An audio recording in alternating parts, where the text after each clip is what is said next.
अस्सलाम वालेकुम, welcome to my YouTube channel. तो आज मैं एक और लैब के साथ आपके सामने मौजूद हूँ। तो मैं एमएनआई की लैब है जो कि माइक्रो प्रोसेसर एंड इंटरफेरेंस की लैब मैनुअल 2 हम आज करेंगे, उसके बारे में डिस्कशन वगैरह करेंगे।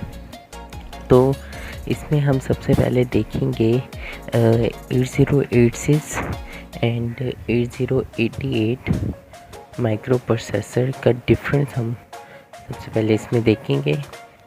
फिर उसके बाद हम इसमें कुछ इंस्ट्रक्शंस है उसके बारे में इंफॉर्मेशन लेंगे, जो कि ऐड की इंस्ट्रक्शन है, मूव की इंस्ट्रक्शन है और एसयूबी की इंस्ट्रक्शन है। तो चलिए शुरू करते हैं। शुरू करने से पहले अगर आपको मेरी वीडियो अच्छी लगे तो लाइक करें, शेयर करें, सब्सक्राइब करें मेरे चैनल को और मुझे अपने सजेशंस कमेंट सेक्शन में ज़रूर बताएं। तो सबसे पहले डिफरेंस बिटवीन है 8086 और 8088 माइक्रो प्रोसेसर के बारे में।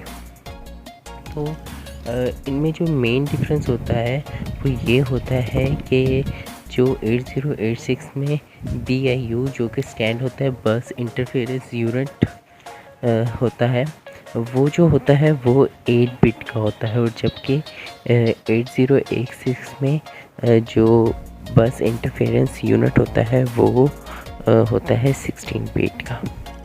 ये सबसे मेन डिफरेंस है जो कि हमें इस लैब को वर्क करने में काम करेगा। ये सबसे मेन डिफरेंस है। उसके बाद हम आते हैं, ये डायग्राम बनी हुई है, पूरी लॉजिकल डायग्राम है इसकी। उसके बाद है 8086 प्रोग्रामिंग मॉडल। तो प्रोग्रामिंग मॉडल बेसिकली होता क्या है? प्रोग्रामिंग मॉडल किसी भी माइक्रो प्रोसेसर, बेशक 8086 हो 8088 हो, उसके इंटरनल स्ट्रक्चर को हमारे आगे प्रेजेंट करता है। मतलब उसके अंदर कितने रजिस्टर्स लगे हुए हैं, उसमें कौन कौन सी पिन्स लगी हुई हैं और कैसे डेटा ट्रांसफ़र हो रहा है और कैसे रिसीव हो रहा है, वो हमें बताता है।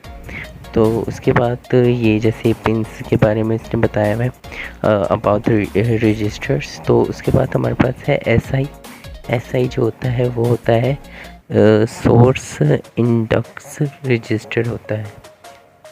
तो ये जो इस्तेमाल होता है use as source in some string processing instruction. तो ये एज अ सोर्स के लिए इस्तेमाल होता है किसी भी माइक्रो प्रोसेसर के इंटरनल स्ट्रक्चर में। उसके बाद है DI डेस्टिनी।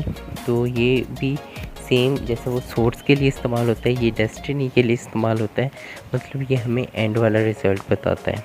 उसके बाद है BP जो है बेस पॉइंटर। ये जो होता है एज अ पॉइंटर के तौर पे इस्तेमाल होता है। बेस पॉइंटर जो कि हमें इंफॉर्मेशन देता है स्टैक के बारे में। और नेक्स्ट वन जो है हमारे पास SP जो है स्टैक पॉइंटर, जो कि होता है always points to top of the stack. जो स्टैक के ऊपर टॉप पे होता है उसको हम स्टैक पॉइंटर कहते हैं। उसके बाद हमारे पास आगे है सेगमेंट रजिस्टर। तो हमारे पास कितने सेगमेंट रजिस्टर होते हैं? बेसिकली 4 सेगमेंट रजिस्टर होते हैं, जो कि CS होता है, DS होता है, SS होता है और EX होता है। CS जो होता है code segment, DS data segment, SS stack segment और EX एक्स्ट्रा सेगमेंट होता है। तो ये कहाँ पे इस्तेमाल होते हैं? जो CS होता है वो पॉइंट करता है to the segment considering the current program, DS points to the segment considering the data और SN point to the segment considering the stack. और जो ES होता है एक्स्ट्रा सेगमेंट होता है register it up to the coder to define it usages. उसके बाद हमारे पास कितने फ्लैग्स होते हैं जो कि हमें हमारे जो हम कोड लिखते हैं इम्यूलेटर पे उसका स्टेटस शो करने में हमें कितने फ्लैग्स इस्तेमाल होते हैं? Register 0 flag, sign flag, carry flag होता है और इसके बाद ओवरफ्लो फ्लैग्स होते हैं।